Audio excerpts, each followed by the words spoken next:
திங்கட்கிழமை அன்னைக்கு நீங்க தூபம் போட்டா இந்த மனசுல ஒரு சஞ்சலம் இருக்கு, மனசு வேதனையா இருக்கு அப்படின்னா அதுவோ சரி, இல்ல ஆரோக்கிய தேகம் எப்பவுமே உடம்புல ஏதாவது பிரச்சனைகள் வந்துகிட்டு இருக்கு, ஒரு ஹெல்த் இஷ்யூ இருக்குன்னாலும் அந்த ஆரோக்கியத்துக்கு சரியாறதுக்கும் மன வியாதிகள் சரியாறதுக்கும் திங்கட்கிழமை ஒரு சிறந்த தினம். ஓகேங்களா?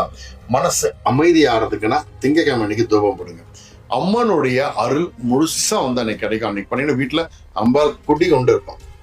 அதே போல செவ்வாய்க்கிழமை அன்னைக்கு நீங்க வீட்டில் தூபம் போட்டால் எப்பேற்பட்ட எதிரிகளுடைய போட்டி, பொறாமை, தொல்லை, கண்திருஷ்டி இது இருந்தாலும் சரி, அதே போல இந்த எதிர்மறை எண்ணங்கள் நீங்களே நெகட்டிவா நினைச்சுக்கிட்டே இருந்தாலும் சரி, அந்த எண்ணங்களும் சரி உங்களை விட்டு சீக்கிரமா விலகிடும். அது அவ்வளோ ஒரு விஷயம். அதே போல திருஷ்டிக்கு சூப்பருங்க. இது செவ்வாய்க்கிழமை நீ தூபம் போடுறது திருஷ்டிக்கு அவ்வளோ ஒரு விசேஷமானது. அதே போல எதிரிகளுடைய மனசையும் மாற்றக்கூடிய சக்தி